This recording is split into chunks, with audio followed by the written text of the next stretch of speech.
Vikes, it's George Johnson here with the Helm. We're here to give you a quick recap on what happened in the month of May. First, we take a look into the AP Capstone program. With the installation of the AP Capstone program, it left many students and staff wondering what it really is. We talked to the teachers of this program about what its curriculum and requirements are.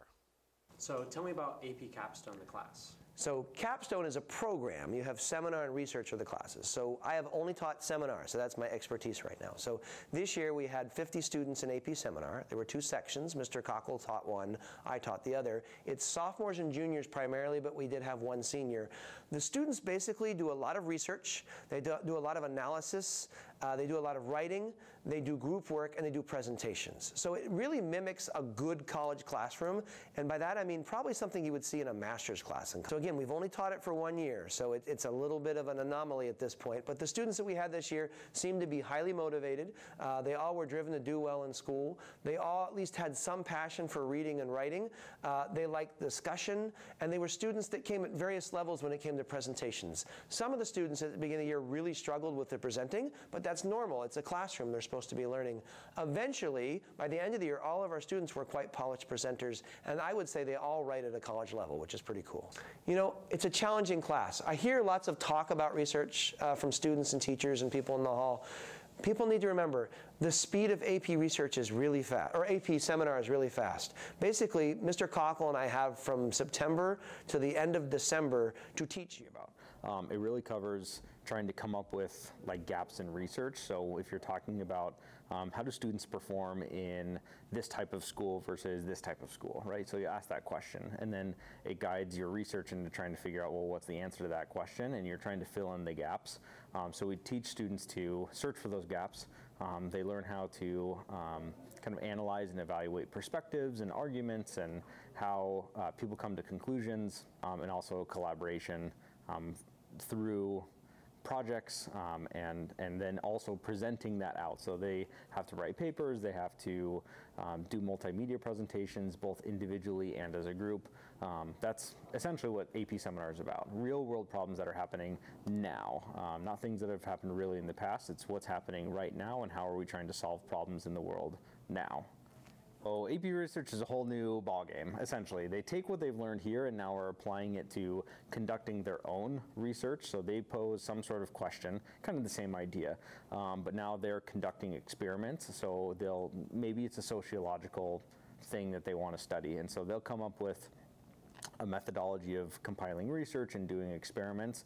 They'll conduct those experiments, and then they'll bring it back and analyze the results to form some sort of conclusion. And so that can be, I mean, anything that students want to research, they can do so as long as they're able to come up with a research question, methodology, and then they write a paper. At the end, and it's a big paper. I think it's 15 pages in length. Yeah, it's a monster.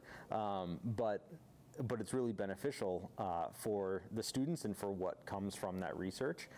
At the end, if it's good enough, if it can pass through this review board, they can actually publish it in a scholarly journal.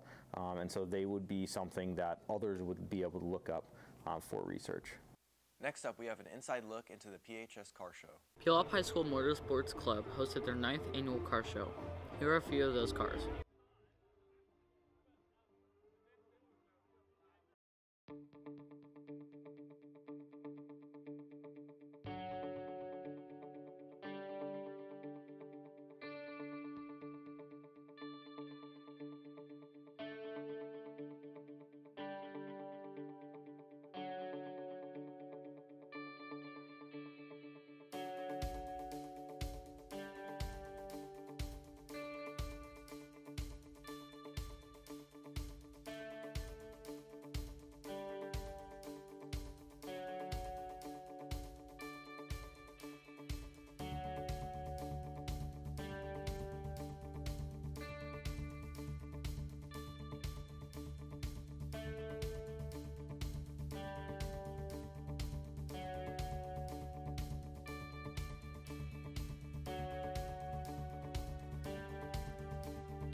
This is the Viking Motorsports Car Show. It's basically our main source of funds.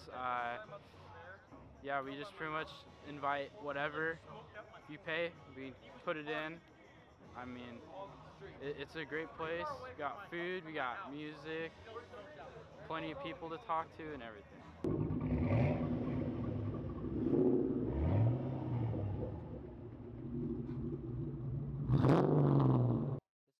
This has been Dylan Schaefer, signing off.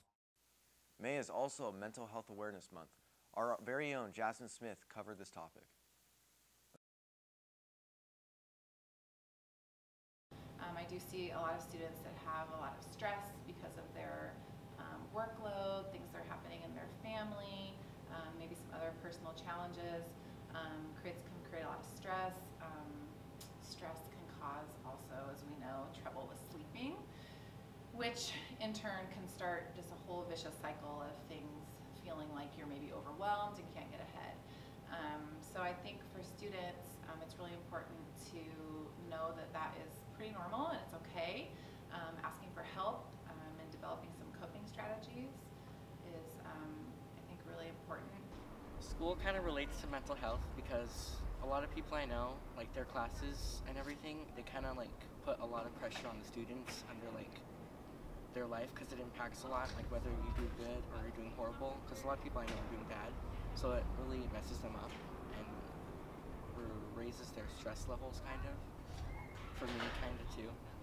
I believe that nowadays kids have a lot more to do when it comes to school, and some of them have jobs and there's other things they have going on in their lives, and I really believe that on top of school a lot of the work and stuff is very stressful for students, you know, trying to decide what you're going to do with your future and do all the work at school. And like I said, some people even work. A long time ago it seemed like we used to mostly go to school and you didn't have to worry about working all the time. But nowadays it seems like kids have so much work that they have to do outside of school, so many things they have to do outside of school, that on top of studying and everything, it just adds to their anxiety and affects their mental health in general.